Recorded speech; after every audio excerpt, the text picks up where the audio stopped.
এক সৎ কৃষকের সততার পুরস্কারের গল্প। অনেক অনেক দিন আগের কথা। এক ছিল কৃষক, খুবই সৎ আর আল্লাহ ভীরু লোক ছিল সে। কিন্তু কিছুতেই সে তার সংসারের অবস্থা উন্নতি করতে পারছিল না। দিনের পর দিন, মাসের পর মাস, বছরের পর বছর সে হাড়ভাঙ্গা পরিশ্রম করত, প্রতিটা পয়সা হিসেব করে খরচ করত, কিন্তু তবুও দেখা যেত একটা পয়সাও সে জমাতে পারছে না। সারা জীবন পরিশ্রম করেও তার মনে হলো আগে যেমন ছিল তার অবস্থা এখনো তেমন আছে, কোনো উন্নতি হয়নি।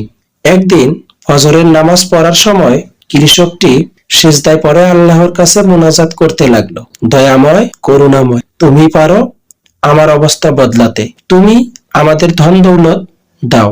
তুমি ছাড়া এই দুনিয়ায় কারো কাছে চাইলেও আমি কিছু পাবো না। আমার রান্নাঘরের চুলার উপর তুমি আমাকে ধন দৌলত দাও।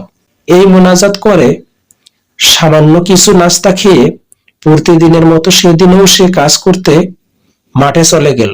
এক মনে কাজ করছে সে। হঠাৎ একটা কাটা গাছে তার কাপড় জড়িয়ে কাপড়টা ছিঁড়ে গেল। রাগে দুঃখে তার কান্না আসতে লাগলো। এমনিতেই সে গরিব মানুষ, তার উপর জামাটি ছিঁড়ে যাওয়াটা, কষ্ট হওয়াটা ছিল স্বাভাবিক ব্যাপার। সে কোদাল চালিয়ে কাটা গাছটির শিকড় শুদ্ধ উপড়ে ফেলতে লাগলো। হঠাৎ কোনো কিছুর সাথে তার কোদাল লেগে ঝনঝন শব্দ ভেসে উঠল। চাষি দেখলো একটা তামার কলস। তার ঢাকনা খুলে সে অবাক হয়ে গেল। রূপার টাকায় কলস পুরো ভরা। খুশিতে তার চোখ মুখ উজ্জ্বল হয়ে উঠল। আল্লাহর দরবারে শুকরিয়া আদায় করল। কিন্তু কয়েক মিনিট পর তার মনে পড়ল সে টাকা চেয়েছিল রান্নাঘরের চুলার উপর, কিন্তু তা পাওয়া গেল মাঠের জমির নিচে। সে বলল, আমি এই টাকা নেব না। আল্লাহ যদি আমাকে টাকা দিতেই চায় তবে চুলের উপর দিতে হবে। এরপর সে বাড়ি চলে গেল।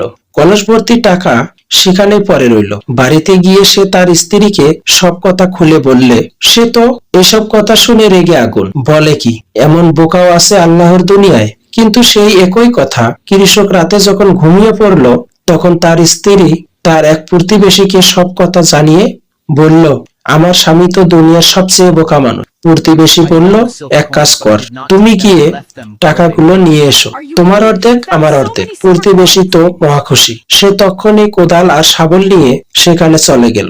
কলসটি খুঁজে পেতে কোনো সমস্যা হলো না, তবে কলসে সত্যি সত্যি রূপার টাকা আছে কিনা জানতে সে ঢাকনাটা খুলল, কিন্তু চমকে উঠল। ভয়ে তার রক্ত জমে যেতে লাগলো। কলসটা যে কালো কালো বিষাক্ত সাপে ভরা, ফোঁস করছে, আর একটু হলে তাকে কামড় দিয়েই ফেলতো। সে বুদ্ধি করে কলসটার মুখ বন্ধ করলো। তারপর ভাবতে লাগলো, মহিলাটি তো তাকে মেরে ফেলছিল, সে তো আমার শত্রু, নইলে এইভাবে লোভ দেখিয়ে কাউকে সাপে ভর্তি কলসের দিকে পাঠায়, আর একটু হলেই তো আমি মারা পড়তাম। এর প্রতিশোধ আমি নেবই। এসব কিছু ভেবে সে সাপে ভর্তি কলসটাকে নিয়ে চুপি চুপি সেই কৃষকের বাড়ি গেল। তারপর আরো চুপি চুপি কারো টের পাওয়ার আগেই সে সাপ ভর্তি কলসটি চুলার উপর রেখে দিল। ভাবলো, মহিলাটি তো সকালে চুলার কাছে আসবেই রান্না করতে, তখন কোনো না কোনো সাপে তাকে কামড় দিবেই। সকালে সেই কৃষক যথারীতি ফজরের নামাজ পড়বে বলে উজু করার জন্য রান্নাঘরের পাশ দিয়ে যাওয়ার সময়ে সে দেখলো চুলার উপর কি যেন চকচক করছে। কাছে গিয়ে দেখলো, এ কি, এ যে সব রূপার টাকা। সে তক্ষণি সিজদায় পড়ে গেল, বলল, সবে আল্লাহ তোমার দয়া, তোমার কাছে হাজার শুকর। তোমার কাছে চুলার উপর টাকা চেয়েছিলাম, তুমি আমাকে তাই দিয়েছো। আল্লাহ যা দেন তা সঠিক সময়েও সঠিক পদ্ধতিতেই দেন। মানুষের চোখে দেরি মনে হলেও আল্লাহর পরিকল্পনা নিখুঁত, তাই নয় কি? ভাবুন, এমন ইসলামিক গল্প ও বাণী পেতে চ্যানেলটি সাবস্ক্রাইব করে রাখুন। গল্পটি সম্পর্কে মতামত জানিয়ে দিবেন কমেন্ট করে। শেয়ার করতে ভুলবেন না। আল্লাহ হাফেজ।